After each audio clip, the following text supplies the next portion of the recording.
महापुरुषांना मी सर्वात प्रथम विनम्र अभिवादन करतो। मित्रांनो, 10 सप्टेंबर पासून राष्ट्रीय ओबीसी महासंघातर्फे हे आंदोलन नागपुरातच नव्हे तर संपूर्ण महाराष्ट्रामध्ये सुरू करण्यात आलं होतं। राष्ट्रीय ओबीसी महासंघ आणि ओबीसी मध्ये येणाऱ्या सर्व जातीय संघटना या संपूर्ण महाराष्ट्रामध्ये या आंदोलनामध्ये सहभागी होत्या। नागपूरला सुद्धा सर्व शाखीय कुणबी कृती समिती राष्ट्रीय ओबीसी महासंघाने सुरुवात केली आणि नंतर सर्वच जातीय संघटनांनी याला समर्थन दिलं, पाठिंबा दिला आणि हे आंदोलन सतत सुरू राहिलं। चंद्रपूरमध्ये सुरुवातीला रवींद्र टोंगे 11 तारखेपासून आमरण उपोषणाला बसला। मध्यंतरी त्याची प्रकृती खालावल्यामुळे त्याला हॉस्पिटलाइज करण्यात आलं। नंतर पुन्हा त्या ठिकाणी लोक बलकी आणि हे आंदोलनात बसले। ते आंदोलन आजपर्यंत त्यांचं सुरू होतं। मध्यंतरीच्या काळामध्ये खामगाव, जालना, वाडा, शहापूर, ठाणे, पालघर, गोंदिया, चंद्रपूर, नागपूर या ठिकाणी मोठे मोठे मोर्चे झाले। काही जिल्ह्यामध्ये साखळी उपोषण आता सुरू होते, अकोला, वर्धा आणि अशा प्रकारे पुण्यापासून सर्व ठिकाणी काही ठिकाणी जिल्हाधिकाऱ्यांना निवेदन देऊन आपल्या मागण्या या सरकारपर्यंत पोहोचवल्या होत्या आणि सरकारने या सर्व आंदोलनाची दखल घेऊन काल 29 तारखेला दुपारी 2 वाजता अधिकृतपणे आमंत्रित करून किंवा आमंत्रण देऊन आपण म्हणू पत्र देऊन आपल्याला चर्चेकरता बोलावलं होतं। त्याप्रमाणे काल दुपारी 2 वाजता आम्ही सर्व प्रतिनिधी मंडळासह चर्चेला मुंबईच्या सह्याद्री अतिथीगृहावर हजर झालो आणि चर्चा सुरू झाली। जवळजवळ 2.5 ते 3 तास ही चर्चा माननीय मुख्यमंत्री एकनाथरावजी शिंदे, माननीय उपमुख्यमंत्री देवेंद्रजी फडणवीस, माननीय उपमुख्यमंत्री अजितदादा पवार, माननीय मंत्री छगनजी भुजबळ, अतुलजी सावे, माननीय मंत्री सुधीर मुनगंटीवारजी, अनेक आमदार, माजी आमदार परिणय फुके माजी मंत्री म्हणू शकतो आपण, सुधाकर कोळे, आशिष देशमुख, माजी मंत्री संजयजी कुंटे, ही सर्व मंडळी त्या ठिकाणी उपस्थित होती आणि आपल्या ओबीसी संघटनांचे जवळजवळ 150 ते 200 प्रतिनिधी त्या ठिकाणी उपस्थित होते आणि या सर्वांच्या समक्ष ही जी 2.5 तास 3 तास चर्चा झाली, त्या चर्चेच्या दरम्यान राष्ट्रीय ओबीसी महासंघाच्या वतीने निवेदन करीत असताना मी माननीय मुख्यमंत्री, दोन्ही उपमुख्यमंत्री आणि सर्व मंत्रिमंडळ आणि प्रशासकीय अधिकारी यांच्यासमोर आपल्या 22 मागण्या मांडल्या। ज्यामध्ये पहिली मागणी होती, कुठल्याही परिस्थितीत सरसकट मराठा जात दिलेल्या मराठा समाजातील व्यक्तींना कुणबी जातीचे प्रमाणपत्र देऊन त्यांचे ओबीसीकरण करण्यात येऊ नये। आपली दुसरी मागणी होती, बिहार राज्याच्या धर्तीवर महाराष्ट्र राज्यात ओबीसींची जातनिहाय जनगणना करण्यात यावी। तिसरी मागणी होती संपूर्ण देशात ओबीसींची जातनिहाय जनगणना करण्याची शिफारस महाराष्ट्र शासनाने केंद्र सरकारकडे करावी। चौथी मागणी कुठल्याही परिस्थितीत मराठा समाजाला ओबीसी प्रवर्गात आरक्षण देण्यात येऊ नये। 5 नंबर न्यायमूर्ती शिंदे समितीत कुणबी समाजाच्या ओबीसी समाजाच्या प्रतिनिधीचा समावेश करण्यात यावा। मान्य सुधाकर भाऊ आहेत का? सुधाकर माजी आमदार सुधाकर आताच नाव घेतलं, काल उपस्थित होते, ते सुद्धा या ठिकाणी आलेले आहेत, मी त्यांचं स्वागत करतो। या भाऊ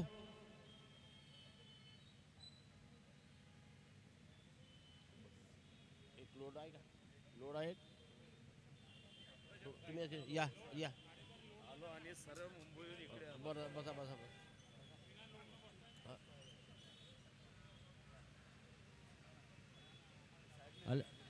साहेब दिल्लीला गेले मुंबईवरून। नंबर 6वी मागणी आपली होती, या ठाकरेजी या, 52% ओबीसी समाजाला 52% आरक्षण देण्यात यावे। 7वी मागणी होती की सर्वोच्च न्यायालयाने लादलेली 50% आरक्षणाची मर्यादा रद्द करण्याची शिफारस महाराष्ट्र शासनाने केंद्र सरकारकडे करावी। 8वी मागणी महाराष्ट्र राज्यात ओबीसी समाजाच्या विद्यार्थ्यांसाठी मंजूर केलेली 72 वसतिगृहे त्वरित भाड्याच्या इमारतीत सुरू करावी। पुढची मागणी होती ओबीसी समाजातील ज्या विद्यार्थ्यांना वसतिगृहात प्रवेश मिळणार नाही त्यांच्याकरता स्वाधार योजना त्वरित लागू करावी। 10वी मागणी ओबीसींच्या विद्यार्थ्यांसाठी BCA bachelor of computer application science and technology department, MCM आणि PGDCCA या अभ्यासक्रमांना स्कॉलरशिप लागू करावी। मुख्यमंत्री रोजगार निर्मिती कार्यक्रम जो आहे, जो प्रधानमंत्री रोजगार निर्मिती कार्यक्रमाप्रमाणे चालतो, त्यामध्ये ओबीसींचा समावेश नव्हता, तो ओबीसींचा समावेश त्यामध्ये करण्यात यावा। 12 नंबर 1 मिनिट ओबीसी संवर्गातील विद्यार्थ्यांना फ्रीशिप मिळण्यासाठी ज्या 3 योजना आहेत, एक फॉरेन स्कॉलरशिप, दुसरी फ्रीशिप आणि ओबीसी संवर्गातील विद्यार्थ्यांना महाराष्ट्र राज्य इतर मागासवर्गीय वित्त विकास मंडळ शैक्षणिक कर्ज व्याजपळ, या ठिकाणी आम्ही ओबीसींसाठी 2 अटी टाकलेल्या आहेत। नॉन क्रिमिलियर प्रमाणपत्र असावं आणि 8 लाखापेक्षा कमी उत्पन्नाचं प्रमाणपत्र। आम्ही शासनाच्या निदर्शनास हे आणून दिलं की 2 अटी कुठेही राहू शकत नाही। ओबीसी समाजाला नॉन क्रिमिलियर सर्टिफिकेट असलं तर हे आम्हाला मिळालाच पाहिजे। 13 नंबर इतर मागासवर्गीय विद्यार्थ्यांकरता जे हॉस्टेलचा GR निघाला आहे, त्याच्यामध्ये फक्त व्यावसायिक अभ्यासक्रमासाठी म्हटलं आहे। आम्ही म्हटलं की व्यावसायिक आणि बिगर व्यावसायिक दोन्ही अभ्यासक्रमाकरता हे असावं। माडा व सिडको योजनेअंतर्गत ओबीसी समाजात आरक्षण लागू करण्यात यावे। अनुसूचित जाती जसं गडचिरोली, चंद्रपूर, नाशिक, ठाणे, पालघर हे जे आदिवासी बहुल जिल्हे आहे, इथे वर्ग 3 व 4ची पदे भरताना 100% आदिवासी लोकांना ती पदं आरक्षित केल्या जाते, परंतु सर्वोच्च न्यायालयाने तो निर्णय रद्द केलेला आहे आणि म्हणून तिथे 50% ओबीसींना किंवा ओपन कॅटेगरीला जागा असाव्या, तो निर्णय सरकारने इम्प्लिमेंट करावा, ही मागणी त्या ठिकाणी होती। 16वी मागणी सरकारी नोकऱ्यांचे कंत्राटीकरण व बाह्य यंत्रणेमार्फत नोकर भरतीचा शासन निर्णय तात्काळ रद्द करावा। नंबर 17 ज्याप्रमाणे सारथीला निधी व इतर सुविधा सरकारकडून दिल्या जातात, त्या धर्तीवर महाज्योतीला सर्व निधी आणि सुविधा देण्यात याव्या। ओबीसी आंदोलनात सहभागी ओबीसी कार्यकर्त्यावर दाखल केलेले गुन्हे बिनशर्त मागे घेण्यात यावेत। चंद्रपूर येथील अन्नत्याग आंदोलनकर्त्याचे आंदोलन मुख्यमंत्री, उपमुख्यमंत्री व इतर नेत्यांच्या उपस्थितीत सोडवावे. जालना येथील आंदोलनात निलंबित करण्यात आलेल्या ओबीसी अधिकाऱ्यांवरील निलंबन तात्काळ मागे घेण्यात यावे. विदेशी उच्च शिक्षणाकरता देण्यात येणारी शिष्यवृत्ती 50 वरून 100 करण्यात यावी. आणि शेवटची मागणी होती की आपल्या नागपूरला उच्च व तंत्र शिक्षण विभागाअंतर्गत 200 पोरं आणि पोरीचे 2 हॉस्टेल बांधलेले आहेत, जे खाली पडलेले आहेत.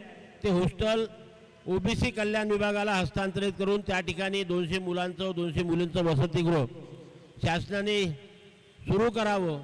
असे 22 मागण्या सरकारपुढे संपूर्ण पुराव्यासह मांडल्यानंतर माननीय उपमुख्यमंत्री अजितदादा पवार, उपमुख्यमंत्री देवेंद्रजी फडणवीस आणि मुख्यमंत्री तिघांनी आमच्या या सर्व प्रश्नांना प्रतिसाद देत तिघांनी या मागण्या मान्य करत संपूर्ण सभागृहामध्ये ज्याचं रेकॉर्डिंग होतं, मिनिट्स तयार होतं, ते असं सांगितलं की आम्ही कुठल्याही परिस्थितीत मराठा समाजांना सरसकट कुणब्यांचे प्रमाणपत्र देणार नाही. सुधाकर भाऊ इथे आहे, ठाकरे साहेब इथे आहे, आमचे बर्डे आहे. मुख्यमंत्र्यांनी 3 वेळा हा शब्द वापरला, 1 वेळा नाही. आणि ओबीसी समाजामधून सुद्धा आम्ही आरक्षण देणार नाही, या दोन्ही गोष्टी त्यांनी त्या ठिकाणी मान्य केल्या.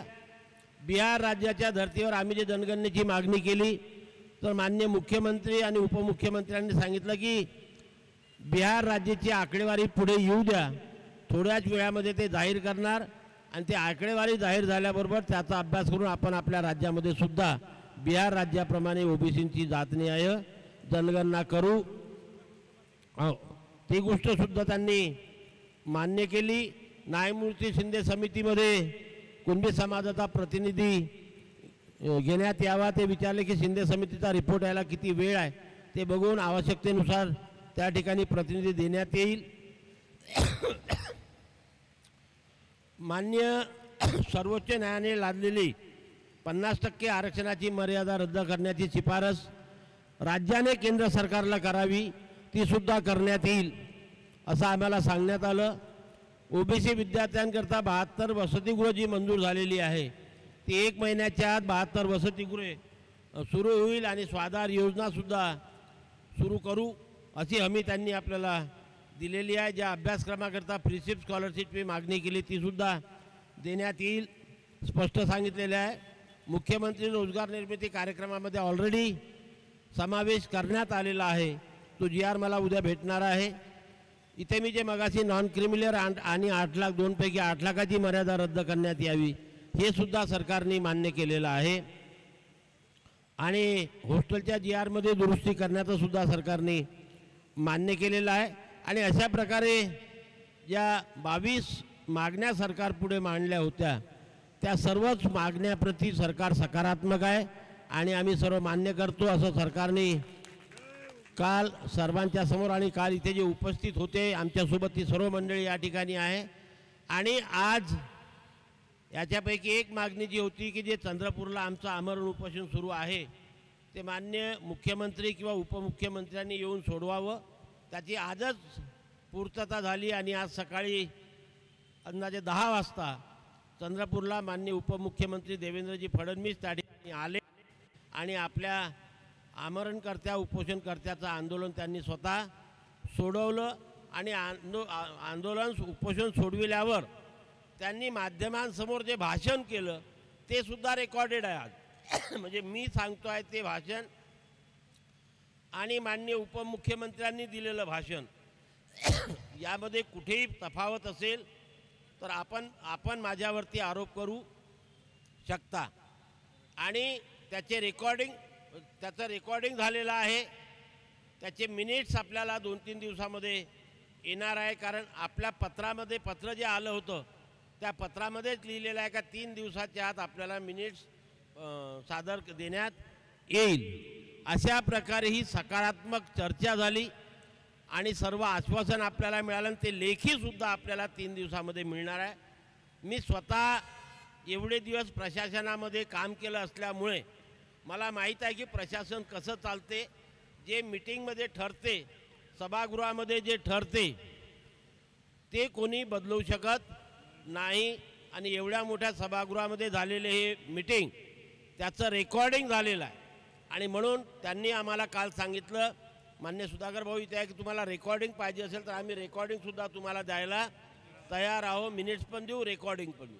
आणि अशामुळे एकमेकांवरती विश्वास ठेवावा लागतो आणि आम्हीसुद्धा त्यांच्यावरती विश्वास ठेवलेला आहे.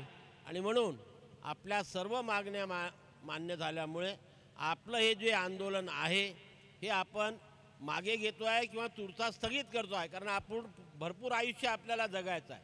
हे म्हणजे काही शेवटचं आंदोलन आपलं नव्हतं काय. आणि त्याच्यामुळे सध्याचं हे आंदोलन आपण आज सकाळी आम्ही आमरण उपोषण चंद्रपूरला मागे घेतलं. आज या ठिकाणी आपण पण 21 दिवसापासून इथे आहो. मी आज हे पण आंदोलन नागपूरचं या ठिकाणी मागे होत असल्याची घोषणा करतो. आणि महाराष्ट्रातील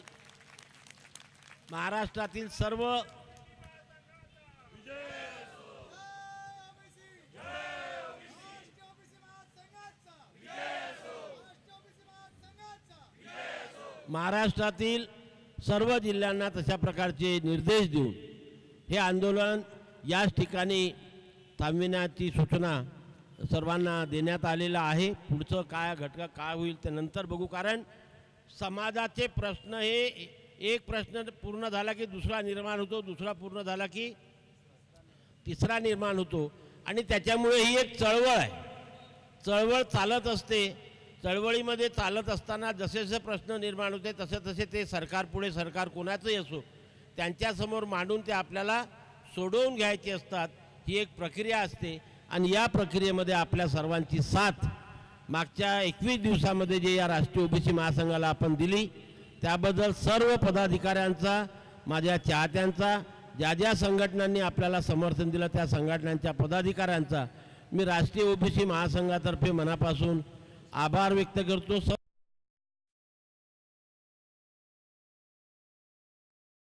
सर्व माझ्या मित्रांनी सकाळी 7 वाजतापासून मला उठवू राज्यापुढे जे दाखवलं. आणि आता तर असं आहे की आता माध्यमाच्या पुढे आहे. आता आज दुपारपासून तर खूप धमक्याचे फोन येणं सुरू झालेले आहे. पण मी कोणाच्या बापाला घाबरत नाही. हे रेकॉर्डिंग त्यांनी ऐकून टाका. जेव्हा माणूस समाजाकरता समर्पित होतो तेव्हा अशा धमक्यांना घाबरायचं नसते. कारण आम्ही कुणाचं वाईट करून नाही राहिलो, कुणाच्या विरोधात नाही आणि कुणाचं वाईट आम्ही विचार करत नाही. त्याच्यामुळे आम्ही आमच्या संविधानिक अधिकाराच्या संरक्षणाची लढाई लढतो आहे. आणि संविधानिक अधिकाराच्या संरक्षणाची लढाई आम्ही मरेपर्यंत लढू अशी ग्वाही या ठिकाणी देतो. या मंचावरील उपोषणाला काल आणि आज आम्ही इथे नसतानासुद्धा ज्या पद्धतीने आमच्या या मंडळींनी उपोषण मंडप सांभाळला त्यांचं मी मनापासून कौतुक करतो. आता नावं घेतो म्हटलं तर एवढ्या लोकांची नावं घ्यावी लागेल. पण काही 2-4 नावं सुटले तर माझेच लोक माझ्यापासून नाराज होऊन जातील की सरांना आमचा चेहरा दिसला नाही का. म्हणून मी सर्वांचेच मनापासून आभार व्यक्त करतो. आणि यापुढे जेव्हा जेव्हा ओबीसी समाजाच्या हक्काची लढाई आपल्याला लढायची गरज पडेल तेव्हा यापेक्षाही जास्त ताकदीने आपण या महासंघासोबत राहाल, महासंघाचे हात बळकट कराल. बबन तायवाळेचे नाही म्हणत मी, महासंघाचे हात. बबन तायवाळे आहे, बबन तायवाळे उद्या, पण महासंघ अव्याहतपणे सुरू राहिला पाहिजे हे आपण लक्षात ठेवायला पाहिजे. आपण सर्व पाईक आहोत महासंघाचे. हा महासंघ कधी बंद पडता कामा नये. जेव्हा जेव्हा ओबीसीच्या संविधानिक अधिकाराची लढाई लढण्याची वेळ येईल आपण सर्वांनी ज्या कोणाच्या हाती ती कलम राहील, ज्या कोणाच्या हाती ती धुरा राहील त्याच्या पाठीमागे आपण भक्कमपणे उभे राहाल अशी अपेक्षा आपणाकडनं व्यक्त करतो. माननीय मुख्यमंत्री, उपमुख्यमंत्री यांनी आम्हाला चर्चेकरता बोलावलं. मंत्रिमंडळाचे सर्व सदस्य आणि आमचं ऐकून आम्हाला पॉझिटिव्ह प्रतिसाद दिला आणि सर्व मागण्या पूर्ण करण्याची त्यांनी जी आम्हाला ग्वाही दिलेली आहे. मी सांगितलं, आत्ताही सांगितलं मला की सकाळी जेव्हा ते आमच्या चंद्रपूरच्या पोरांचं आमरण उपोषण सोडवायला आलं होतं तेव्हा माननीय उपमुख्यमंत्र्यांनी जे भाषण दिलं ते लाईव्ह आहे, सर्व चॅनलवरती आहे, ते आपण ऐकू शकता. आणि म्हणून सर्व गोष्टी क्लिअर आणि स्पष्ट आहे. बनवाबनी इथे कुठेही नाही. आणि म्हणून त्यांच्यावरती विश्वास ठेवून आम्ही आमचं हे आंदोलन या ठिकाणी मागे घेत आहोत. पुनश्च एकदा सर्वांचे आभार, धन्यवाद. जय ओबीसी.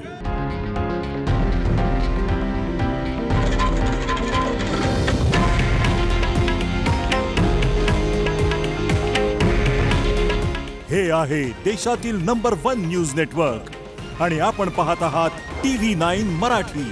काळजी तुमची, हित महाराष्ट्राचं.